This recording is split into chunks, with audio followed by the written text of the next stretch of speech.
जानवरों में मनुष्य सर्वश्रेष्ठ है, मगर अगर कानून और न्याय से अलग हटकर देखा जाए तो वो सबसे बदतर है।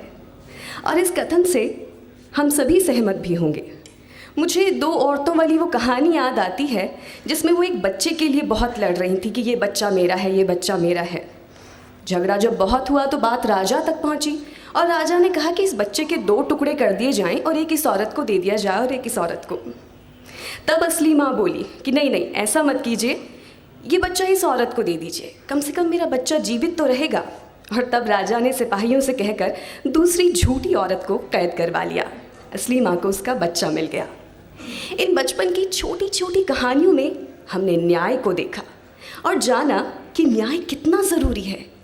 एक सच्चे व्यक्ति को उसका हक दिलवाना कितना ज़रूरी है। लेकिन न्याय की राह इतनी आसान नहीं होती। हम सब ने वो सिंहासन 32 वाली कहानी तो सुनी है, जिसमें वो 32 पुतलियाँ हर बार राजा से एक सवाल पूछती थी और हर बार राजा को एक न्याय संगत जवाब देना होता था।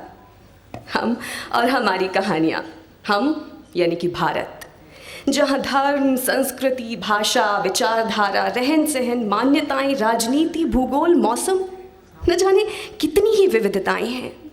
और इन सब विविधताओं से उपजे अपने अलग अलग सवाल हैं, मुद्दे हैं, विवाद हैं, जो हर क्षण सामने आ जाते हैं। और ऐसे में उनका निपटारा करना, सही व्यक्ति तक सही न्याय पहुंचाना अपने आप में एक दुर्गम कार्य है। और तब ज़रूरी और बहुत एसेंशियल दिखती है न्यायपालिका। सच कहूँ तो मजबूत न्यायपालिका लोकतंत्र का एक बहुत मजबूत स्तंभ है। हमें खुशी और गर्व करना चाहिए कि इतनी कठिन परिस्थितियों के बावजूद हमारे पास एक सशक्त न्याय तंत्र है। चाहे पर्यावरण का मामला हो, चाहे महिलाओं का, चाहे बच्चों का, या फिर कोई राजशाही की समस्या, हमने अक्सर देखा कि कैसे न्यायपालिका ने अपने फैसले सुनाए। चाहे 2005 में एनडीए में महिलाओं को बैठने की इजाज़त पर बात हो, 1990 के दशक में दिल्ली में वायु प्रदूषण के मसले पर सीएनजी को अपनाना हो, चाइल्ड पोर्नोग्राफी जैसे अति संवेदनशील मुद्दे पर माननीय उच्चतम न्यायालय का स्वतः संज्ञान लेकर मसले को सुलझाना हो, या फिर कोरोना महामारी के समय मजदूरों का पलायन, या फिर एक समान वैक्सीन नीति को अपनाने को लेकर हर बार हमें न्याय मिला है। पर न्याय की इस देवी की निर्जीव जो मूर्ति है, उसका सजीव चेहरा कौन है? वो है न्यायाधीश। इस धर्म क्षेत्र का वो योद्धा जो आगे लेकर चलता है मशाल इंसाफ की, सत्य की और आदर्शों की। आप भी जानते हैं कि योद्धा बनना इतना आसान नहीं है। इस धर्म क्षेत्र का योद्धा बनना बहुत मुश्किल होता है। कोई ऐसे ही नहीं बन जाता, उसके संघर्ष होते हैं, कहानियाँ होती हैं।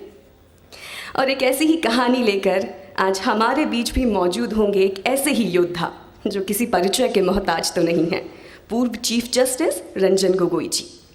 अपने अनुभव और ज्ञान को जब उन्होंने लिखना चाहा तो हमने भी चाहा कि इस मौके की तरह उसे कोई अच्छा रूप दिया जाए, उनकी यात्रा, संघर्षों और फैसलों को बेहतर जाना जाए, सलाम किया जाए। और इस तरह बनी इस कार्यक्रम की रूपरेखा। आज का कार्यक्रम है माननीय राज्यपाल कलराज मिश्र जी के सम्माननीय उपस्थिति में विधि, समाज और लोक विमर्श विषय पर श्री रंजन गोगोई, राज्यसभा सदस्य एवं पूर्व मुख्य न्यायाधीश के साथ संवाद में श्री रमन नंदा, अधिवक्ता हैं जो राजस्थान हाई कोर्ट में। और कार्यक्रम को हम अगले पड़ाव तक ले जाएं, इसमें उनकी महत्वपूर्ण भूमिका निभाने के लिए मैं बुलाना चाहूँगी अनुज शर्मा जी को। I invite Anuj sir. Thank you. आपका बहुत बहुत स्वागत है। श्री रंजन गोगोई साहब और नंदा जी साहब से मैं अनुरोध करूंगा कि कृपया मंच पर अपना स्थान ग्रहण करें। माननीय राज्यपाल श्री कलराज मिश्र जी, आपका बहुत बहुत स्वागत है।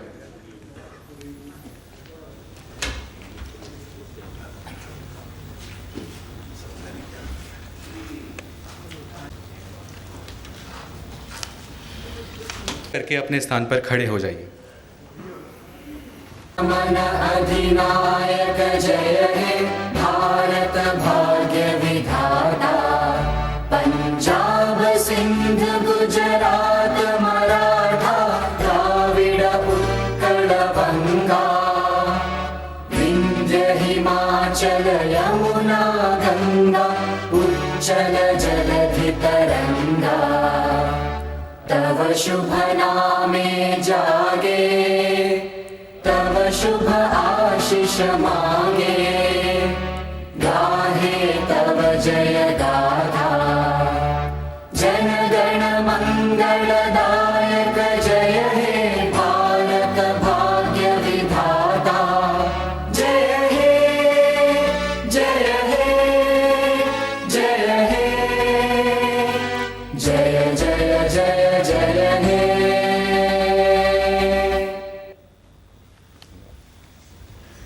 मूल कर्तव्यों का वाचन करने हेतु निवेदन करता हूँ।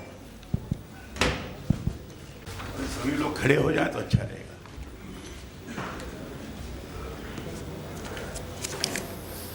ये मैं उद्देशिका पढ़ूंगा, उसको आप लोग दोहराएंगे। हम भारत के लोग भारत को एक संपूर्ण प्रभुत्व संपन्न समाजवादी पंथ निरपेक्ष लोकतंत्रात्मक गणराज्य बनाने के लिए तथा उसके समस्त नागरिकों को सामाजिक, आर्थिक और राजनीतिक न्याय, विचार, अभिव्यक्ति, विश्वास, धर्म और उपासना की स्वतंत्रता, प्रतिष्ठा और अवसर की समता प्राप्त कराने के लिए तथा उन सब में व्यक्ति की गरिमा और राष्ट्र की एकता और अखंडता सुनिश्चित करने वाली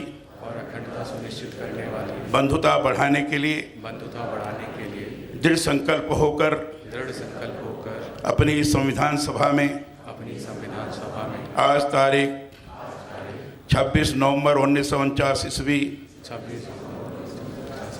मिति मार्च शुक्ल सप्तमी संवत 2006 विक्रमी को एतद् द्वारा इस संविधान को अंगीकृत, अधिनियमित और आत्मार्पित करते हैं। ये मूल कर्तव्य मैं पढ़ूंगा, केवल आप सुनेंगे और इस पर विचार करेंगे कि हम कर रहे हैं कि नहीं कर रहे हैं। अनुच्छेद 51 का मूल कर्तव्य, भारत के प्रत्येक नागरिक का यह कर्तव्य होगा कि वह एक संविधान का पालन करे और उसके आदर्शों, संस्थाओं, राष्ट्रध्वज और राष्ट्रगान का आदर करे। 2, स्वतंत्रता के लिए हमारे राष्ट्रीय आंदोलन को प्रेरित करने वाले उच्च आदर्शों को हृदय में संजोए रखे और उनका पालन करे। 3, भारत की प्रभुता, एकता और अखंडता की रक्षा करे और उसे अक्षुण्ण रखे।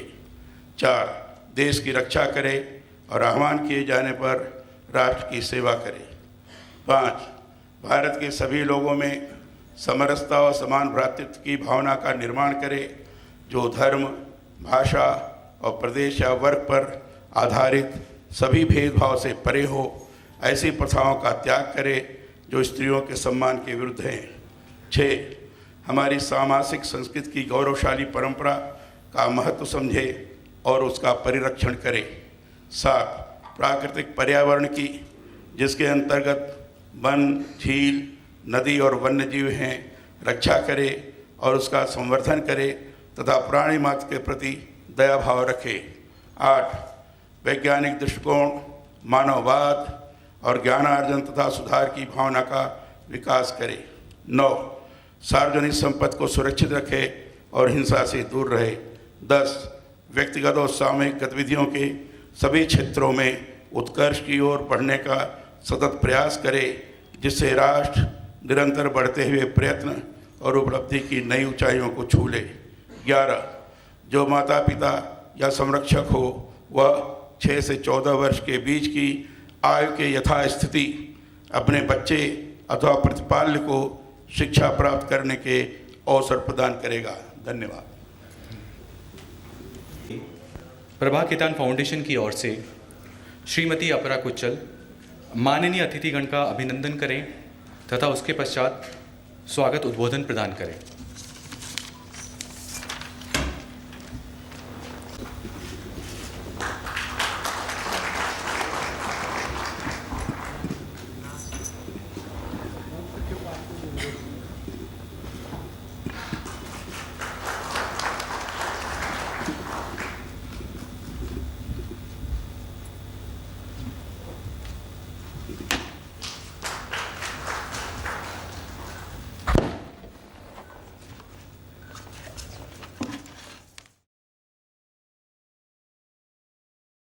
नमस्कार। माननीय राज्यपाल जी श्री कलराज मिश्र जी, श्री रंजन गोगोई जी, रमन नंदा जी, हॉल में समस्त अतिथिगण, हमारे मीडिया से पधारे मित्रगण, आप सभी का प्रभा खेतान फाउंडेशन की ओर से मैं अपरा कुच्छल हार्दिक स्वागत और अभिनंदन करती हूँ। प्रभा खेतान फाउंडेशन एक सामाजिक, सांस्कृतिक कल्याण और मानवीय सरोकारों के प्रति समर्पित एक संस्था है। वर्ष 1980 में स्थापित ये संस्था एक गैर लाभकारी एवं गैर सरकारी संस्था है। कोलकाता से संचालित फाउंडेशन कला, संस्कृति, शिक्षा, साहित्य, लैंगिक समानता और नारी सशक्तिकरण के क्षेत्र में कार्यरत है। बीते सालों में फाउंडेशन के कार्यक्रमों और प्रयासों को कई मौजूदा राष्ट्राध्यक्षों और समाज के प्रतिष्ठित नेताओं ने गरिमा प्रदान की है। फाउंडेशन को कई राष्ट्रीय एवं अंतर्राष्ट्रीय संस्थाओं के साथ सहयोग के अलावा विश्व प्रसिद्ध कलाकारों, प्रतिष्ठित विद्वानों और अकादमिक हस्तियों सहित अपने सहयोगियों के साथ देश के वर्तमान और पूर्व राष्ट्रपतियों और प्रधानमंत्रियों की मेज़बानी करने का भी सम्मान प्राप्त हुआ है। PKF Prabha Khetan foundation UNESCO के आदर्शों का समर्थन करते हैं। फाउंडेशन सांस्कृतिक धरोहर बनाने हेतु अलग अलग समुदायों के बीच नेटवर्किंग को बढ़ावा देता है। भाषा, संगीत, साहित्य, कला, नृत्य, नाटक, मौखिक परंपराएं, लोक कलाएं और पारंपरिक प्रथाओं भारतीय संस्कृति में हमेशा से सुई धागे का काम करती है और प्रभा खेतान फाउंडेशन इन्हीं सब का सम्मान करता है और सपोर्ट करता है। आज प्रभा खेतान फाउंडेशन साहित्य, संस्कृति एवं विरासत, सामाजिक कल्याण, मूलभूत शिक्षा तथा नारी सशक्तिकरण के क्षेत्र में 33 से ज़्यादा शहरों में काम कर रहा है। इन क्षेत्रों में कार्य करते हुए हम माटी और माटी की महक को नहीं भूलते हैं। लोक कला एवं लोक कलाकार दोनों ही हमारे प्रिय हैं। हम प्रधानमंत्री माननीय नरेंद्र मोदी जी की साइट एक भारत श्रेष्ठ भारत के चलते हुए बहुत सारे काम कर रहे हैं। हिंदी, अंग्रेज़ी, उर्दू, अरबी, फ़ारसी, भारत की अन्य भाषाओं के साहित्य का प्रचार और प्रसार साहित्यिक सत्रों के माध्यम से देश विदेश में हो रहा है। विदेश में ऑक्सफोर्ड, न्यूयॉर्क, बर्मिंघम, ओस्लो जैसे शहरों में भी प्रभा खेतान फाउंडेशन अपने कार्यक्रम ऑर्गेनाइज करता है। कलम जो प्रयास है हमारा वो हिंदी भाषाओं को प्रमोट करता है, हिंदी भाषाओं के लिए काम करता है। राइट सर्कल अंग्रेज़ी के लिए और फिर विविध भाषाओं के लिए आखिर के सत्रों का आयोजन किया जाता है। लफ्ज़ उर्दू, अरबी और फ़ारसी के लिए हमारा एक छोटा सा प्रयास है।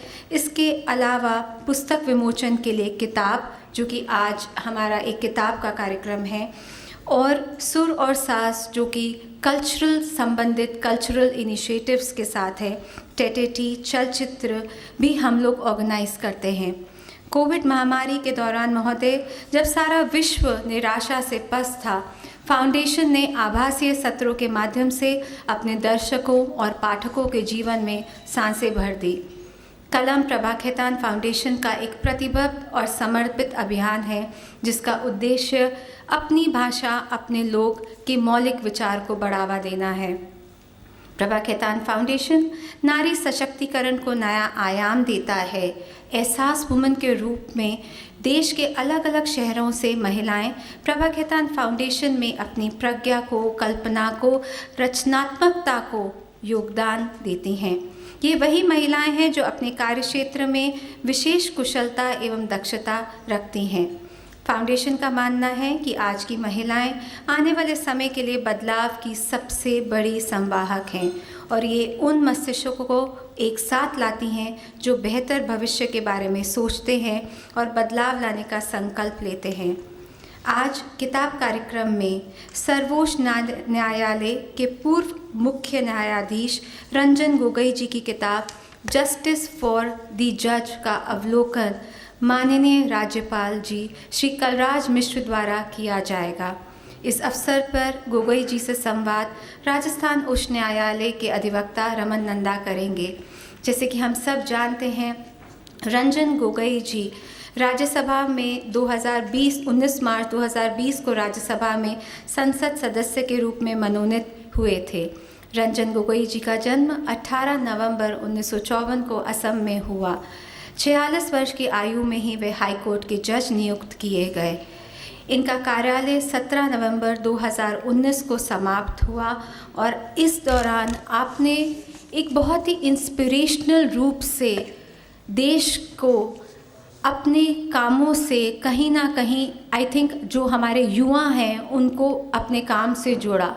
और मैं बहुत बहुत धन्यवाद देना चाहूँगी यहाँ पर ग्रास रूट मीडिया फाउंडेशन का, वी केयर का, प्रभा खेतान फाउंडेशन का, हमारे प्रस्तुतकर्ता श्री सीमेंट्स का, कि आज किताब के इस आयोजन में हम सब यहाँ पर इतने गणमान्य व्यक्तियों के साथ मौजूद हैं। ज़ोरदार तालियों के साथ स्वागत करिए। किताब प्रभा खेतान फाउंडेशन का प्रयास है बुक लॉन्च के लिए और इसके प्रस्तुतकर्ता है श्री सीमेंट और इसके सहयोगी हैं ग्रास रूट मीडिया फाउंडेशन और वी केयर। इस कार्यक्रम के प्रणेता श्री प्रमोद शर्मा जी से निवेदन है कि आज के कार्यक्रम की प्रस्तावना प्रस्तुत करें।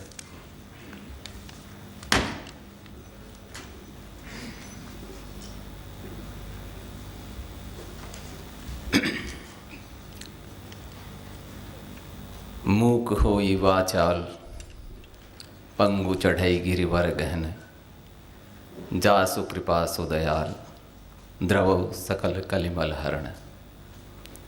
जिसकी कृपा से गूंगा बहुत अच्छा वक्ता हो सकता है, लंगड़ा गहन पहाड़ को लांघ सकता है, वह ईश्वर हम सब पर कृपा करे और इस कलिकाल के हमारे पापों का शमन करे। आदरणीय परम आदरणीय राज्यपाल श्रीमान कलराज जी मिश्र, सर्वोच्च न्यायालय के पूर्व मुख्य न्यायाधीश श्री रंजन गोगोई और राजस्थान उच्च न्यायालय के माननीय अधिवक्ता श्री रमन नंदा, मैं इस कार्यक्रम की जब सोच रहा था, मुझे आज सवाई जयसिंह याद आते हैं।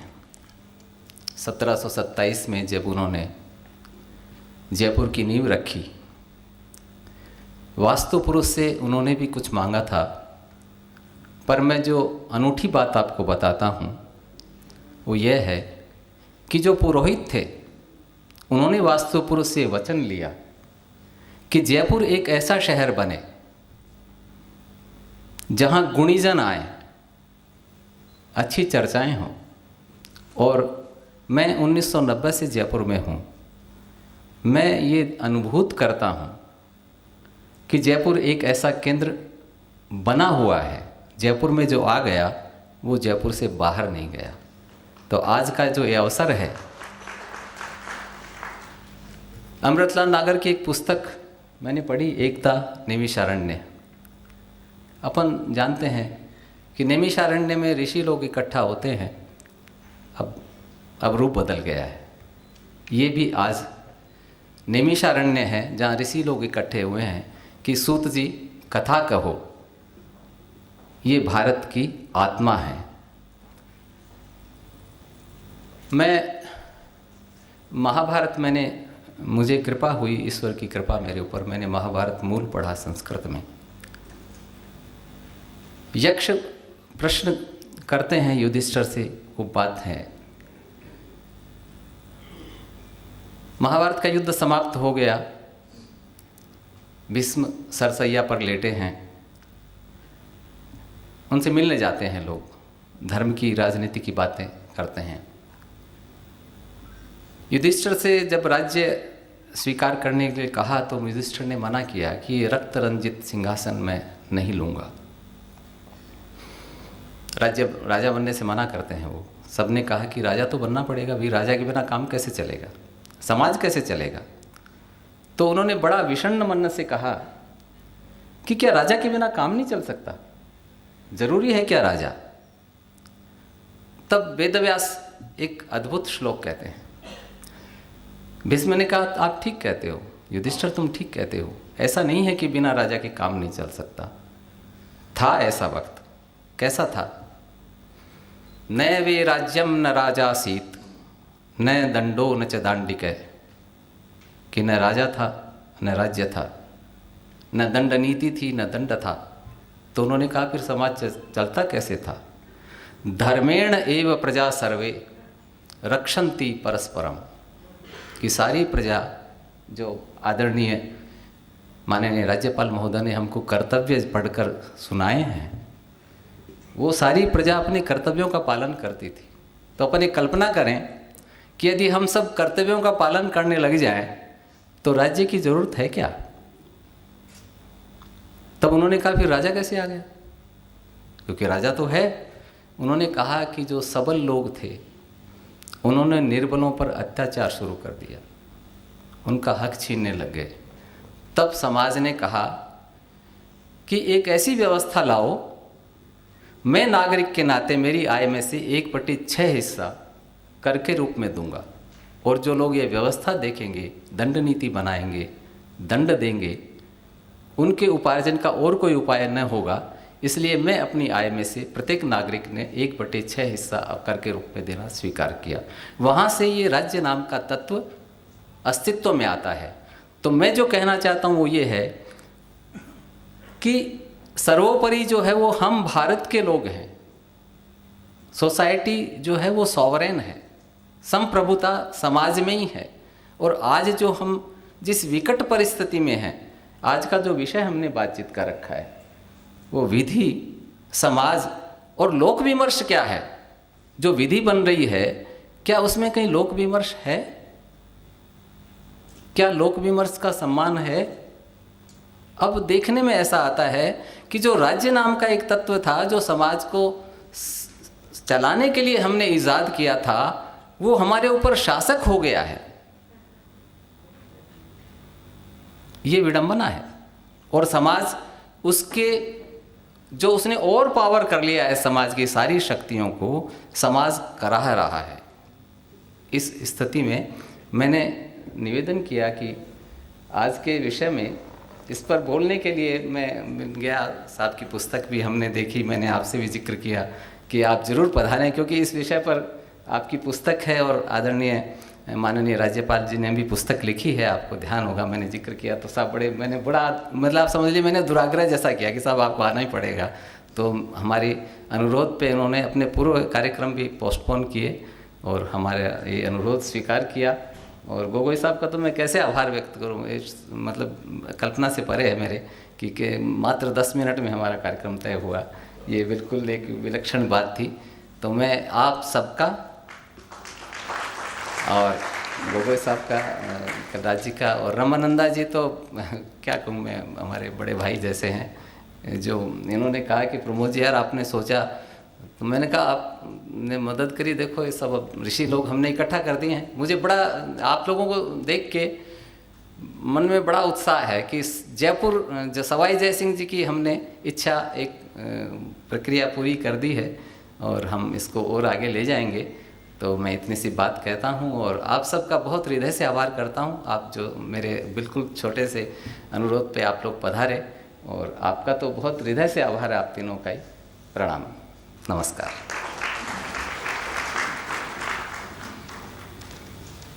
धन्यवाद प्रमोद सर। अब महामहिम राज्यपाल श्री कलराज मिश्र से आग्रह है कि वे भारत के पूर्व मुख्य न्यायाधीश श्री रंजन गोगोई द्वारा लिखित पुस्तक जस्टिस फॉर द जज को प्रस्तुत कर हम सभी को अनुग्रहित करें।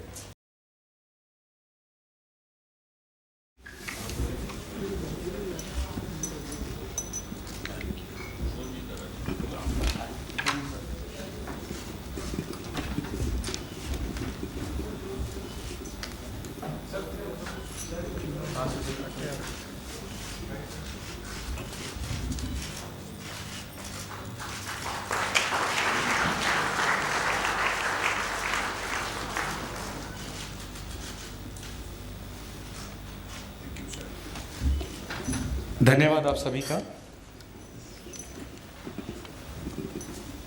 अब माननीय श्री रंजन गोगोई अपनी पुस्तक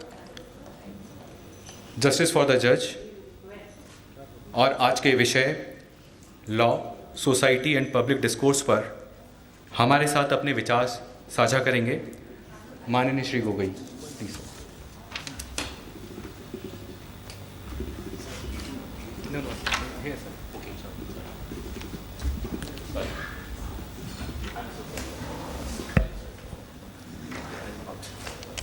Honorable Governor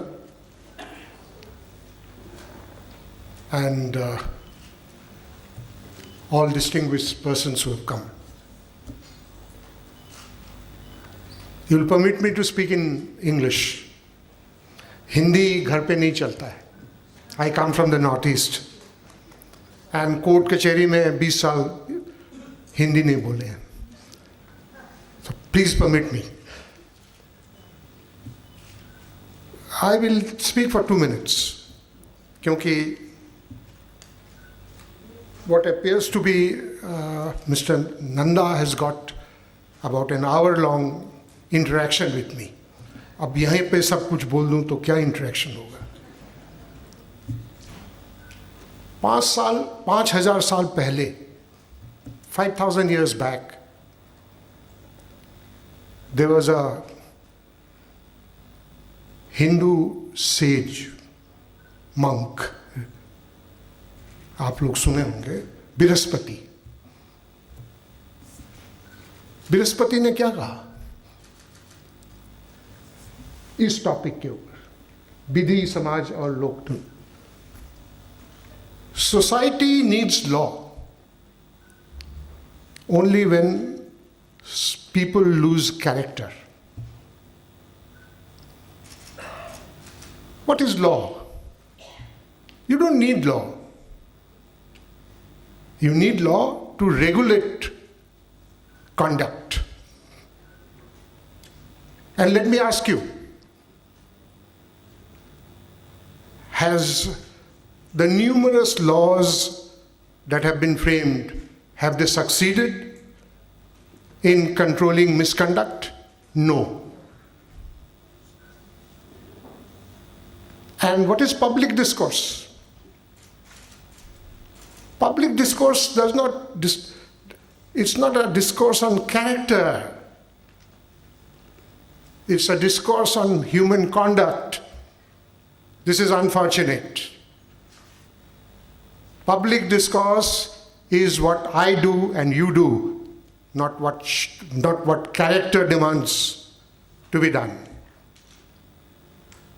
And all this, according to me, is because character building happens in the family. And today we have gone far, far away from the family. We have all become individualistics. I don't think on law, society, and public discourse I need to say anything more.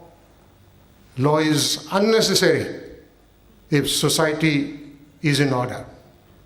It's a regulatory mechanism which perhaps has not succeeded because we are still experimenting. The less said about public discourse, the better it is. I am sure on these 3 areas we will have a wonderful interaction where perhaps, depending on what I am asked, I will respond. Thank you very much. And thank you, Prabha Foundation, Kitaab Foundation. Thank you, the organizers of this event, for inviting me. It was a very warm welcome that I got, and thank you for everything. Jai Hind.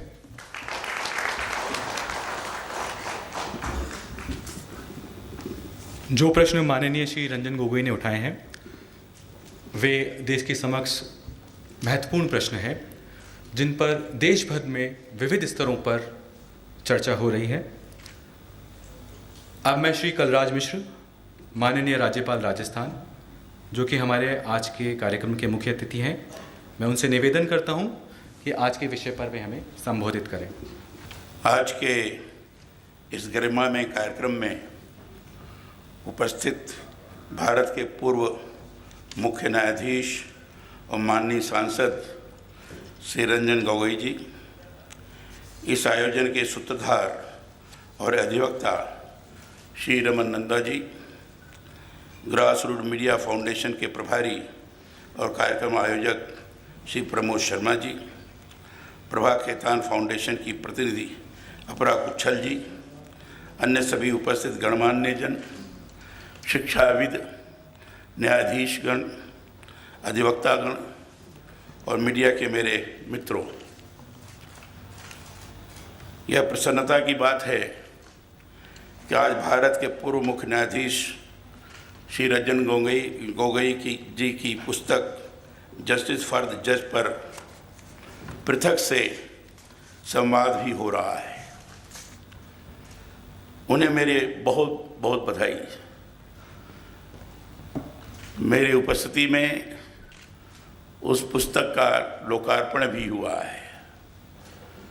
उसमें जिस प्रकार के मूल भाव भरे होंगे, निश्चित रूप से आप सब लोगों से विचार प्रक्रिया के दौरान प्रकट होंगे और आदरणीय श्री गोगोई जी अपने वाणी से आपको लाभान्वित भी करेंगे। इस कार्यक्रम में मुझे जब विधि, समाज और लोक विमर्श विषय पर बोलने के लिए निमंत्रण दिया गया तो सहर्ष मैंने इसे स्वीकार किया। यद्यपि आज मेरा अन्य जगह कार्यक्रम सुनिश्चित था, लेकिन मैंने आग्रहपूर्वक उस कार्यक्रम को आगे बढ़ाया और आज के कार्यक्रम में आने के लोग को मैं उसका संवरण नहीं कर पाया। और मैंने गोगोई जी से कहा कि आपके आगमन ने यहाँ मुझे आने के लिए आकर्षित किया है। इसलिए मैं गोगोई जी को बहुत बहुत बधाई देना चाहता हूँ। लोक विमर्श, विधि, समाज और लोक विमर्श विषय पर बोलने के लिए निमंत्रण दिया गया तो सहर्ष मैंने इसे स्वीकार कर लिया। इसके पीछे बड़ा कारण ये रहा है कि संवैधानिक रूप में इस विषय पर बृहद स्तर पर विमर्श की मुझे बहुत अधिक संभावनाएं नजर आती हैं। बल्कि मैं कहना चाहता हूं कि ऐसे विषयों पर संवाद आज के परिप्रेक्ष्य में बहुत ज़रूरी भी है। मैंने लिखित भाषण तैयार किया है और उसी को मैं आपके सामने प्रस्तुत कर रहा हूं।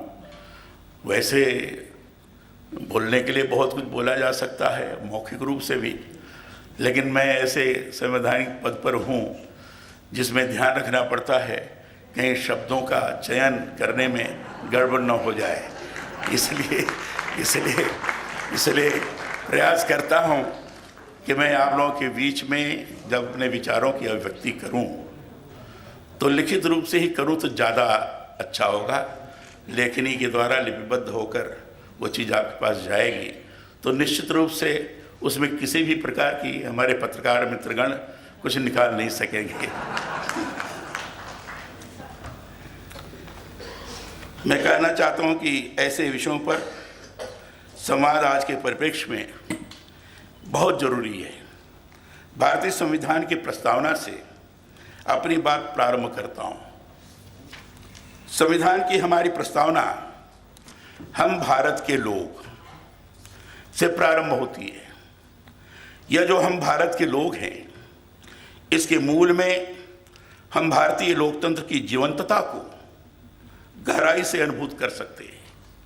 मैंने आपके बीच में प्रियम्बल दोहराया, पढ़ा भी और आपसे आग्रह किया कि आप उसे दोहराएं। एक एक शब्द में बहुत गंभीर चीज सन्निहित है। उसके अर्थ को अगर ध्यान से विचार करेंगे तो उस प्रियम्बल के अंदर सारी चीजें भरी हुई हैं। वो प्रियम्बल संविधान का अगर मैं थीम कहूँ तो अतिशयोक्ति नहीं होगी। और इसलिए मैं हर कार्यक्रम में इसको पढ़ता भी हूँ और लोगों से दोहराता भी हूँ। मैं राजभवन में एक संविधान पार्क भी बनवा रहा हूँ। वो 15 अगस्त तक बनकर तैयार हो जाएगा।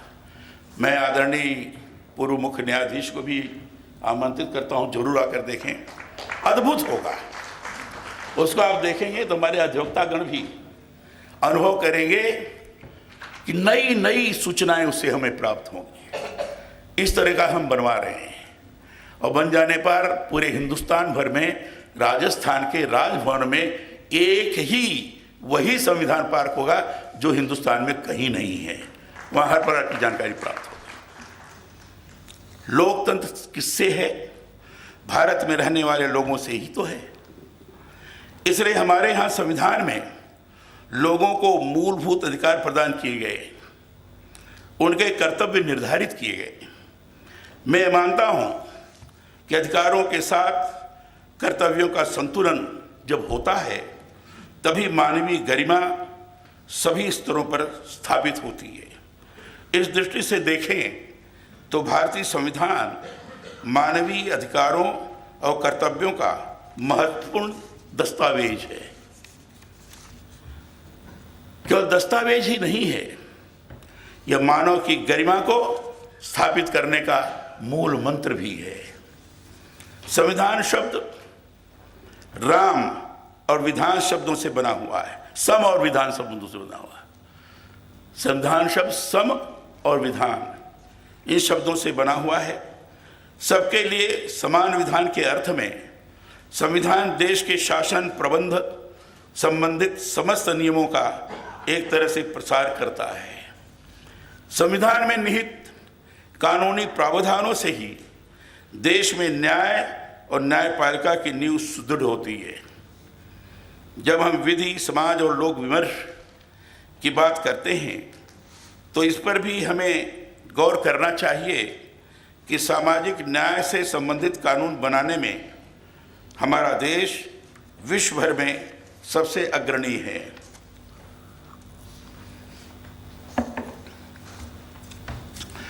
संविधान का लक्ष्य ही समाज का सर्वांगीण विकास है, पर मैं ये मानता हूं कि सामाजिक न्याय के लिए कानून बनाना ही पर्याप्त नहीं है।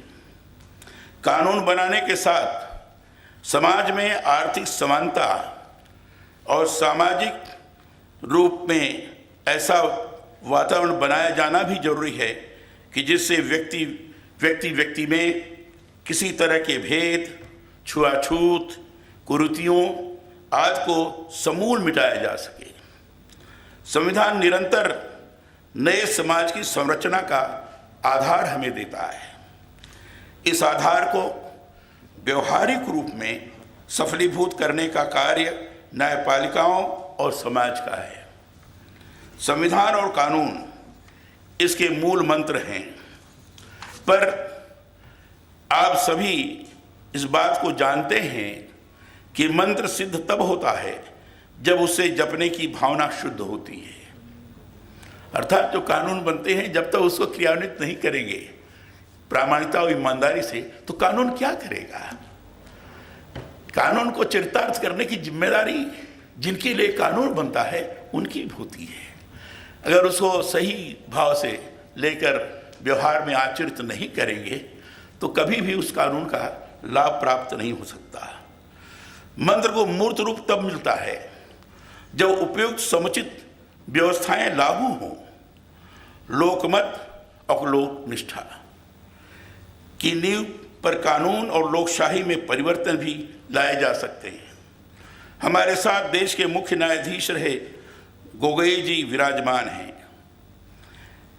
इसलिए मैं यह बात खास तौर से यहाँ इंगित करना चाहता हूँ कि संविधान की हमारी व्यवस्थाओं का प्रमुख आधार राज्य शक्ति की 3 प्रमुख पालिकाएं हैं। यह पालिकाएं हैं न्यायपालिका, कार्यपालिका और विधायिका। राज्य की शक्ति के इस त्रिविध विभाजन का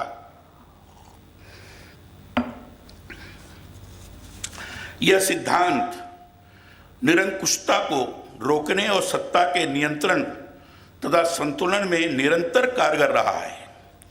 जब जब लोकतंत्र से जुड़े किन्हीं मुद्दों पर संकट की स्थिति आई है, इन पालिकाओं ने आगे बढ़कर अपनी महत्वपूर्ण भूमिका निभाई है। इस भूमिका के आलोक में ही हम विधि, समाज और लोक से जुड़े विमर्श को की गहराई से पड़ताल कर सकते। एक महत्वपूर्ण बात यहाँ और आप सबसे साझा करना चाहता हूँ कि न्यायपालिका चुनी नहीं जाती है, पर लोकतंत्र में चुनकर आए प्रतिनिधियों के साथ राष्ट्र भर के नागरिकों की समाज के प्रति जवाबदेही का बहुत बड़ा कार्य न्यायपालिका के जिम्मे ही होता है। ये विचारणीय प्रश्न है, इसको गंभीरता से विचार करना चाहिए, जो लोकतंत्र के पाये को मजबूत करता है। यह सभी से संविधान के आदर्शों और आदेशों की पालना करवाने के प्रति कृत संकल्प होती है, न कि वह मतदान की मुखापेक्षी होती है। मैं मानता हूं कि देश के न्यायालय संविधान प्रदत्त मानवीय अधिकारों के प्रहरी और एक तरह से न्यासी है। आप खुद देखिए, हमारी न्याय व्यवस्था में किसी को सुनवाई का अवसर दिए बिना उसके विरुद्ध निर्णय नहीं किया जा सकता।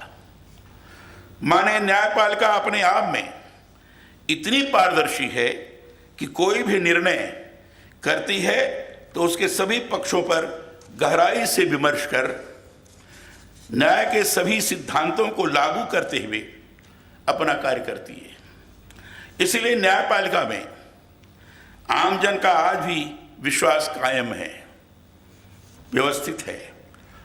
व्यक्ति की स्वतंत्रता, गरिमा और सुरक्षा में न्यायपालिका की महत्वपूर्ण भूमिका है।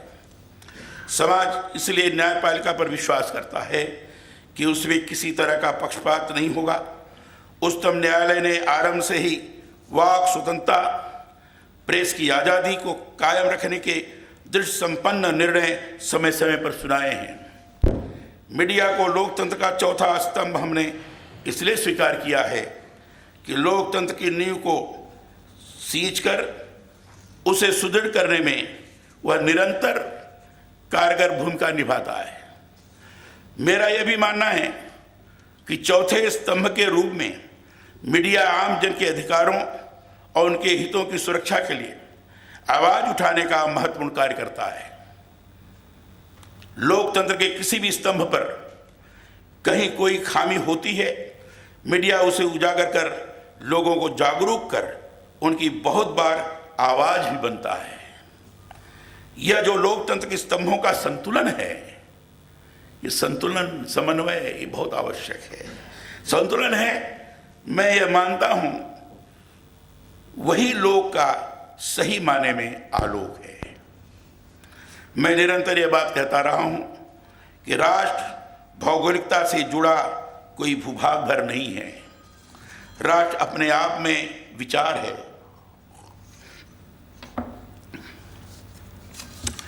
इस संबंध में देखें तो भारत भाववाचक संज्ञा है। देश को विचार संज्ञा में देखने का अर्थ ही है ऐसा राष्ट्र जिसमें स्त्री पुरुष में, जाति और धर्म के आधार पर मनुष्य मनुष्य में किसी तरह का कोई भेद नहीं है, जहां अनुभव और ज्ञान सहभागी हैं। भारत का अर्थ ही है ज्ञान और दर्शन की वह महान परंपरा जिसमें वैदिक ऋचाओं से लेकर आदि शंकराचार्य के अद्वैत दर्शन तक का सार आ जाता है। सारे विश्व को वसुधैव कुटुंबकम के सूत्र के साथ अपना परिवार मानने का संदेश हमारे इसी राष्ट्र ने दिया है। संविधान इस उदात्त विचार का ही लिखित रूप है। हमारे यहाँ कहा गया है, लोकाः समस्ता सुखिनो भवति। लोक कल्याण में ही सबका सुख निहित है। समाज शब्द सबसे पहले पाणिनि की अष्टाध्यायी के सूत्रों की व्याख्या सिद्धांत कौमुदी में आया है। समाज माने समष्टि, उदात्त जीवन दृष्टि। इसलिए भारतीय चिंतन में समाज की नहीं, लोक व समष्टि की बात कही गई है। समष्टि इस समाज रूप में व्यष्टि का विराट स्वरूप है। पंडित दीनदयाल उपाध्याय जी, आप सब लोग जानते होंगे, राजनीतिक क्षेत्र में एक संत थे जिन्होंने एकात्म मानववाद दर्शन को लिखा। राजनीति में अद्भुत दर्शन है वो। पंडित दीनदयाल उपाध्याय के एकात्म मानववाद दर्शन में बहुत महत्वपूर्ण बात कही गई है। जब व्यक्ति अपने शारीरिक अंगों की तरह राष्ट्र से, समाज से, परिवार से, व्यक्ति से और स्वयं से एकात्म स्थापित कर लेता है, तभी एकात्म मानववाद सफलीभूत होता है। आज के दौर में यह चिंतन ही महत्वपूर्ण है। परिवर्तनशील विश्व के इस दौर में हमारे राष्ट्र में संसदीय व्यवस्था, कार्यपालिका एवं न्यायपालिका की अंदरूनी कार्यप्रणाली में निरंतर परिवर्तन आ रहे हैं। इनके पारस्परिक संबंधों पर इस दृष्टि से निरंतर विमर्श की भी आवश्यकता है। यह सही है, सभी के क्षेत्र अपने आप में परिभाषित हैं, परंतु अभी भी तीनों क्षेत्रों के नेतृत्व में परस्पर विचार विमर्श हेतु संस्थागत किसी तरह का कोई प्रावधान नहीं है। मैं चाहता हूं कि भविष्य की चुनौतियों के संदर्भ में इस दिशा में संवाद के जरिए ऐसी संस्थागत पहल हो जिससे हमारे संप्रभु राष्ट्र के शाश्वत जीवन मूल्यों, आदर्शों और संस्कृति की हमारी जीवंतता के आलोक में विधिक चुनौतियों, समाज से जुड़े वैचारिक मसलों के लोक विमर्श को उज्जवल राहें मिले। देश में कानून बनने के बाद उनमें युगानुकूल परिवर्तन प्रायः नहीं होते हैं। हिंदुस्तान, भारत में अनेक संहिताएं हैं। ये संहिताएं समय समय पर युग के अनुरूप कानून बनाकर, नियम बनाकर चली हैं। युगानुरूप उसमें परिवर्तन हुआ है। इसी प्रकार से समय तेजी से बदल रहा है। बहुत से पहले के बने कानून या तो अप्रासंगिक हो गए हैं या फिर उनमें समय के साथ परिवर्तन की संभावनाएं हैं। मैं चाहता हूं जनहित में कानूनों की समीक्षा की कोई ऐसी प्रणाली विकसित होनी चाहिए जिसके तहत समय संदर्भों में जड़त्व का शिकार होने वाले अप्रासंगिक कानूनों को हटाने, उनमें संशोधन की त्वरित कार्रवाई की जा सके। इसी तरह बहुत से ऐसे मुद्दे हैं जिन पर देश की समस्त पालिकाएं मिलकर लोक विमर्श की भी पहल करें। जनतंत्र की बदलती चुनौतियों और अपेक्षाओं में यह सब बहुत जरूरी है। इससे हमारा लोकतंत्र और अधिक सुदृढ़ होगा। रविन्द्रनाथ टैगोर की गीतांजलि की बांग्ला भाषा की पंक्तियां हैं। जित जेथा भय शून्य, उज्जेथा शिर, ज्ञान जेथा मुक्त, जेथा गृहेर प्राचीर। यह पंक्तियां मुझे आरंभ से ही बहुत ही प्रिय रही हैं।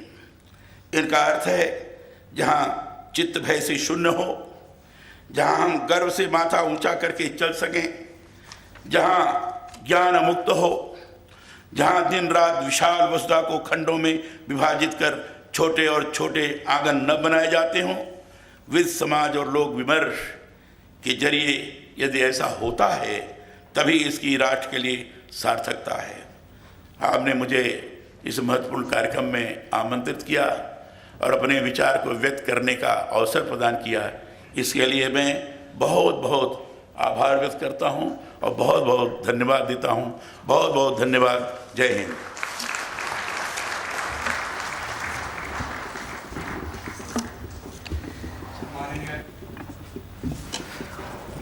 माननीय राज्यपाल महोदय, आपने हमें अपना बहुमूल्य समय दिया, इसके लिए आपका बहुत बहुत आभार। हालांकि हमारी हार्दिक इच्छा है कि आप शेष कार्यक्रम में भी हमारे साथ रहें, लेकिन हमें यह भी विदित है कि आपको अन्यत्र आवश्यक कार्यों हेतु प्रस्थान करना है। मेरा सभागार में उपस्थित सभी साथियों से आग्रह है कि वे श्री कलराज मिश्र माननीय राज्यपाल के सम्मान में अपने स्थान पर कृपया कर खड़े हो जाइए।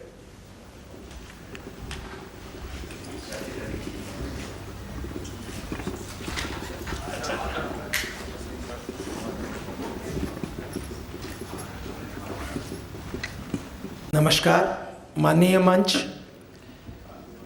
बहुत देर से लोक विमर्श की बातचीत हो रही है तो मुझे मौका दिया गया है। जयपुर में ये इस कड़ी का तीसरा कार्यक्रम है जो इतने वृहद रूप से हो रहा है। लोक विमर्श प्रारंभ हो गया है ग्रास मीडिया फाउंडेशन और इंडिक स्कूल ऑफ जूरिस्प्रूडेंस, 2 संस्थाएं मिलकर महीने में एक बार राउंड टेबल पर बैठते हैं। मैं माननीय भूतपूर्व न्यायाधिपति मुख्य न्यायाधीश को भी अवगत कराना चाहूँगा कि ऐसी चर्चाएँ जयपुर में प्रारंभ हो गई है और आपकी उपस्थिति उस कार्यक्रम को और आगे ले जाएगी। तो आप में से जो भी साथी हमारे साथ जुड़ना चाहें वो ग्रास रूट मीडिया फाउंडेशन से जुड़ सकते हैं। शायद जयपुर उसका वाहक होगा जो माननीय राज्यपाल महोदय ने कहा कि लोकमत शामिल होना चाहिए। 2 कार्यक्रम हर महीने के द्वितीय या चौथा जो शनिवार होता है उस पर हम बैठते हैं। हमारे बहुत न्यायाधिपति यहाँ हैं, वो साथ में शामिल हुए हैं, अधिवक्ता महोदय हैं, वो शामिल हुए हैं। तो मुझे आपको ये अवगत कराने का मौका दिया गया है। उतनी देर में हमारा सेटअप लग रहा है। आप भी शामिल हो सकते हैं, क्योंकि किसी भी राष्ट्र को चलाने के लिए जब तक लोकमत या लोक विमर्श शामिल नहीं होगा तो हम शायद जो संविधान के उद्देश्य हैं उसे प्राप्त नहीं कर पाएंगे। धन्यवाद। तंत्र में विवाद का विषय भी बन गया है। हमारा सौभाग्य है कि ऐसे महत्वपूर्ण और सामयिक विषय पर विमर्श हेतु भारत के पूर्व सर्वोच्च मुख्य न्यायालय के न्यायाधीश श्री रंजन गोगोई ने जयपुर आने का हमारा आमंत्रण स्वीकार किया। हम एक बार उनका पुनः स्वागत करते हैं। श्री गोगोई से संवाद करेंगे हमारे साथी पूर्व पत्रकार, प्रसारक और अधिवक्ता Shri Raman Nanda. Is a bit of strife over religious issues, and in the present context, the words that are being thrown in the public realm by political leadership of all kinds is Places of Worship Act, the doctrine of basic structure of the Constitution. People are talking about it, the TV anchors are talking about it, and there's a huge amount of speculation. So my first query, sir, to you is, in the present stage of discourse being projected at the public level, information or misinformation, how do you think we should be talking about these issues in the context of larger constitutional values?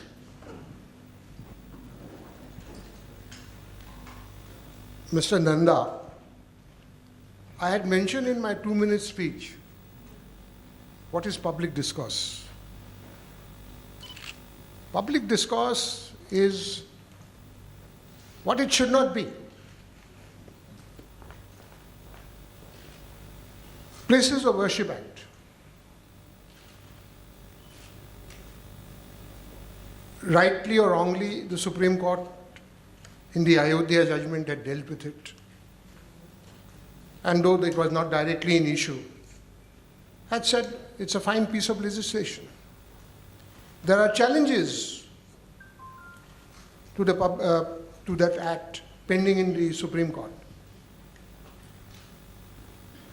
When the matter is pending in the court, the public discourse should be restrained. You should not preempt the court from deciding something. If you're not happy about the time within which the issue will be settled by the Supreme Court, there are ways and means of tackling it. But you don't go and get into a public debate on that. But then, as I said in a very brief speech, public discourse is all about what is convenient, not what is necessarily good. This is a problem. Sorry. Yes. A small supplementary to this, sir. In today's context, the nature of public discourse, as we understand, is what the newspapers report, what the television channels report, what people talk among themselves. With the messages reaching out instantly, an incident happens in any one part of the country, it is available in video form all across the country. It is there in the newspapers. There's a pressure on everybody. The judiciary is also beginning to take, and writ petitions are being moved at times within 8 hours of an event taking place or an event about to take place, say the Jahangirpuri demolition thing we talked about, the police allegedly planned to have an operation the next morning. By 10 o'clock, applications and petitions and all had moved. We are moving in a new technology where virtual hearings are possible. The Supreme Court may be flooded with such applications for interventions of various kinds from all over the country, a demolition in a part of Jaipur or in Cochin or whatever. So in this age of fast-moving technology, the expectations from the judiciary are high, from the parliament are high. So the traditional waiting time for the people, for instance, Ayodhya judgment took over 100 years. Do you think things need to speeden up to keep pace with the way society is changing? See, with the advancement of technology, expectations run high. But don't forget, beyond technology or behind technology is the human face. The human face has remained the same. The technology and your expectations have put pressures on that human. Don't. He will make mistakes. Expectations are good and should be encouraged. But beyond a certain point, you have to understand that the decision eventually will come from the human mind, not from the technological advancement or from the machine. If you want a decision from the machine, have it. But if you want the mind to be applied judiciously, independently, you have to give the person concerned, namely the judge, a reasonable time. Sir, in the final appeal that was heard by the Supreme Court on Ayodhya, you mentioned in the book that while the judges had handled the pressure very well and the 5-judge bench was acting with a fair amount of coordination, and for on a rare kind of a manner, a 5-judge bench on such a matter could arrive at a consensus, whereas we've had on very important constitutional matters, whether it's the Keshwananda Bharati case or the Goloknath case earlier and so on, huge sharp divisions in the Supreme Court benches, 7-6, 6-5, etc., etc. Now, as part of this consensus judgment, you also stated in your book that you decided that this matter has to be resolved and you will keep yourself away from mental pressures of the impact for politics and other aspects.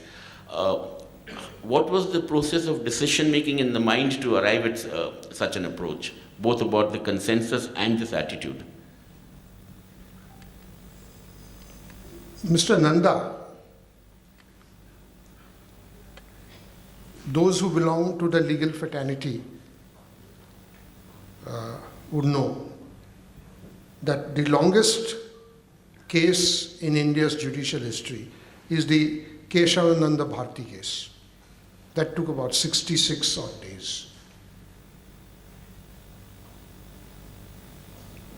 And on a very lighter note, pardon me, it took 66 days and not more because the Chief Justice had to go abroad. He was retiring.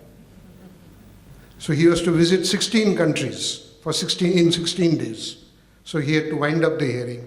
So that hearing concluded in 66 days. One very similar thing happened in the Ayodhya case. As the Chief Justice of India, I was due to visit Brazil, USA, Canada, Germany, Bali. Tickets were purchased, bookings were made. And my colleague said, Chief, you go, we'll manage. I said, no, I'll not go. The Ayodhya hearing was the second longest hearing it went on for 44 days. And 44 days spread over about 4 months, 3.5 months.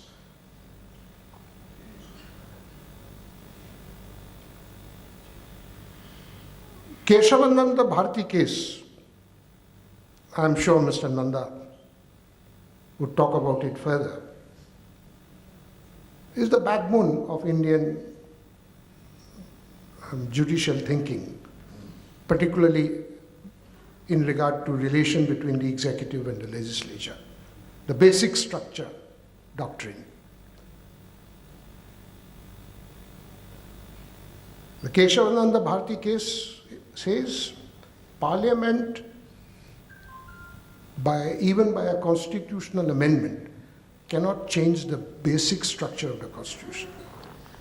It's a restraint on Parliament. It went by a majority of 7-6. 7 judges said, Parliament can't do it. 6 judges said, Parliament can do it. 7-6. It was not really so. It was not really 7-6. But that's another story. Ayodhya was unanimous. Sir, I'm so glad that you mentioned the No, Keshwaran. one minute, Mr. Nanda. I have not completed.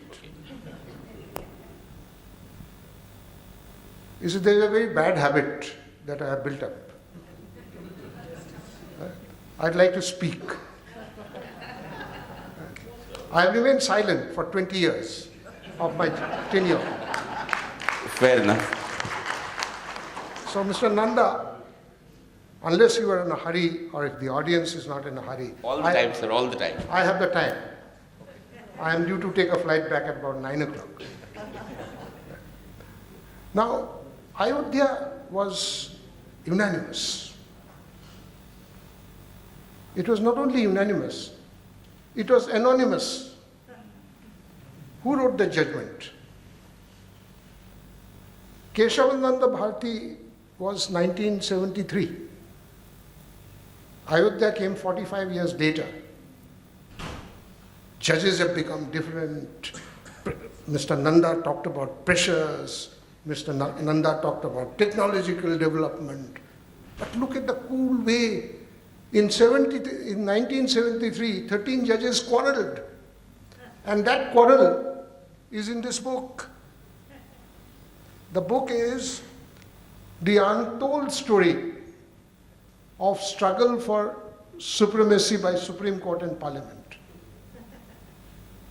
This book is not in the market. I don't know why. The author is T.R. Andhar Arjuna. He was the Solicitor General. This book is not in the market. I don't know why. Now, this book is something that I would request all of you to read. Then one would get to know what happens in court. You know, Mr. Nanda, be patient. Be patient. The official version is 7:6. Chief Justice Sikri, I am not saying it, the book says it. Chief Justice Sikri, at the time of delivery of the judgment, on his last working day, pulled out a paper from his pocket and said, views by the majority. And one of the views by the majority is Parliament can't change the basic structure of the Constitution. This was not the views of the majority. The basic structure was by one judge, Justice Khanna. Chief Justice Sikri pulled out a piece of paper, typed views of the majority. The first view is Parliament can't change the basic structure of the Constitution. And 8 judges signed it. Their judgments say differently, they signed the majority view differently. How do you explain this? Ayodhya was unanimous and Ayodhya was anonymous. There was no friction. How that unanimity came? Don't ask me. Ask the other judges. Why the judgment does not have the name of a judge who authored it? I don't know. Everybody said, no, we will not put our names here. Why? I don't know. Yes, Mr. It appears Anonymity enables freedom. You can say what you want. It also enables you to escape responsibility for what you may do wrong. That is the tragedy. Now, these kind of judgments, any judgment more than a 5-judge bench is an important judgment. Now, coming to the Keshwanand Bharati case, sir, I'm so glad that you used the word, the Keshwanand Bharati is the backbone of our, broadly, the legal architecture, constitutional architecture as we have today. Now, ladies and gentlemen, the problem is, a lot of people move from journalism to law, a lot of people move into the field of law, and a lot of us lay citizens. Law impacts society. हम लोग नागरिकों की तरह उसके बारे में चर्चा करते हैं, बात करते हैं, and when the judgments are delivered, they are delivered in very legalese, per incuriam, obiter dicta, and so on, which a layperson doesn't understand. And then what happens, sir, is there is misinformation in the society. Now, the issues that are debated in the Keshwanand Bharati judgment, as Gogoi Sahib has also said, are very crucial. Impact the question of fundamental rights. The Supreme Court took a position that fundamental rights are a part of the basic structure, they cannot be altered.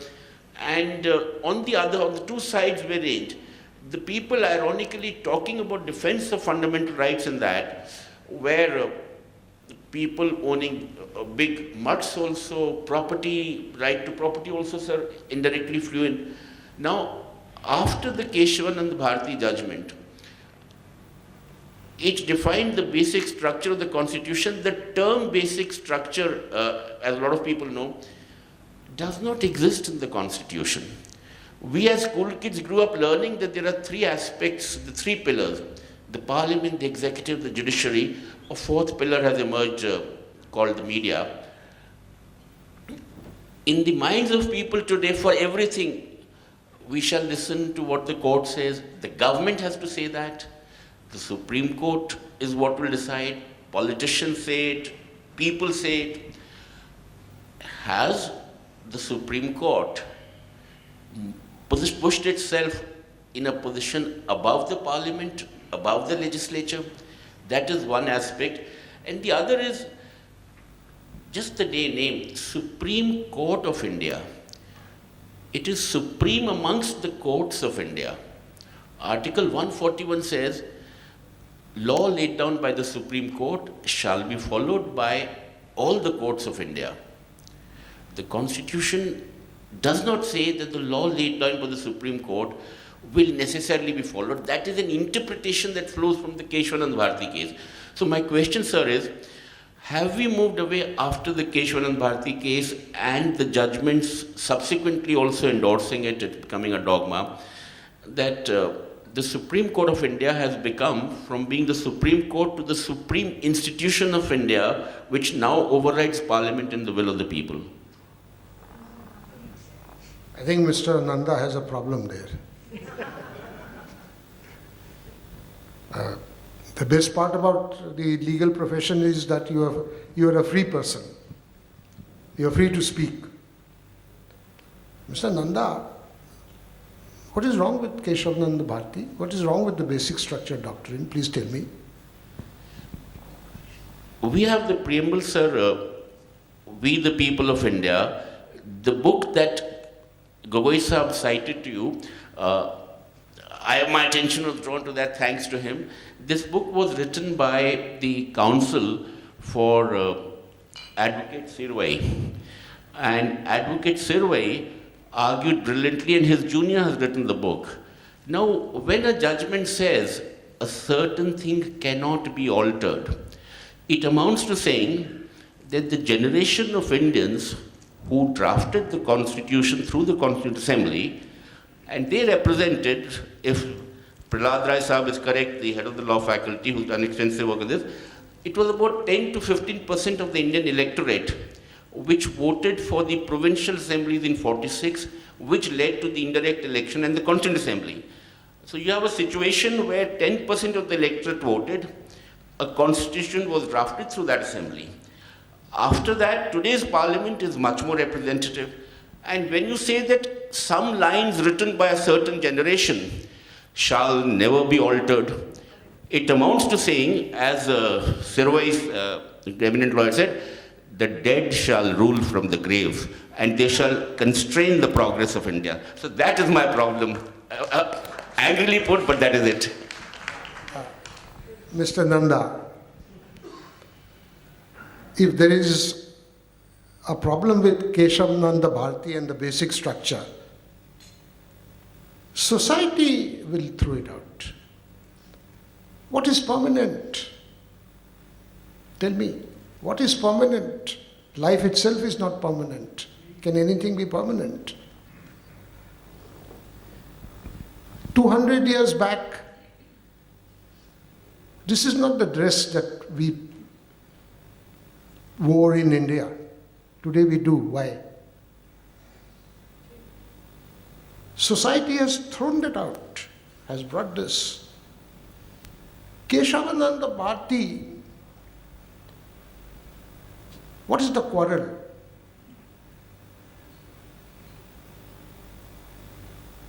Constitution, संविधान के जो core principles है, ये रहेगा. This is Keshavananda Bharati, about 5,000 pages. 13 judges ने 13 judgment लिखा है. About 5,000 pages. Core is this, संविधान के जो core principles है, वो बदल नहीं सकते. पार्लियामेंट बदल नहीं सकते. संविधान का कोर प्रिंसिपल्स क्या है? डेमोक्रेसी. आप चाहते हैं कि डेमोक्रेसी चेंज हो जाए, डिक्टेटरशिप आए? कोई नहीं चाहेगा. Independence of judiciary. Judiciary must be independent. ये जो कोर प्रिंसिपल्स है, इसमें 2-4 ऐसे प्रिंसिपल्स आ गए हैं शायद which are not core principles by later judgments.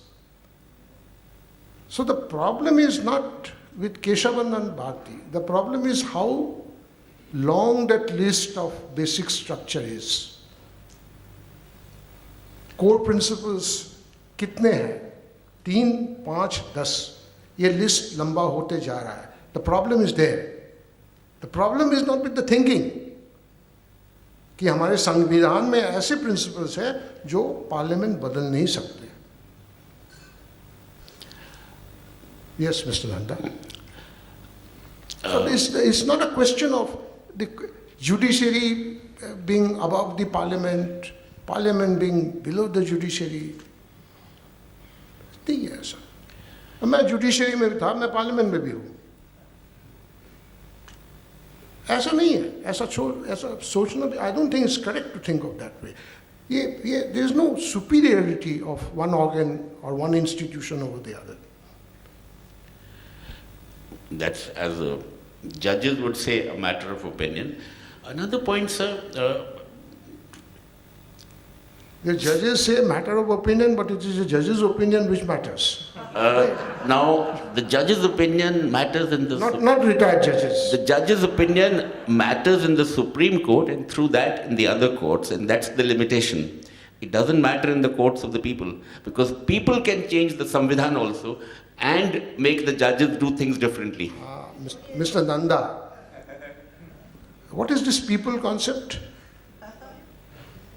What is this? May I ask a question? I have a bad habit again. I ask the other person a question. He is supposed to ask me, but I ask him. What is this people? बताइए. What is this people's will?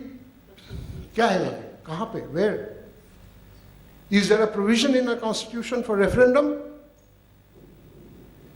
Does parliament represent the will of the people? theoretically, yes. What is parliament? What is people's will in parliament? Majority of the members of parliament belonging to the ruling party, whichever that party may be. Is that the people's will?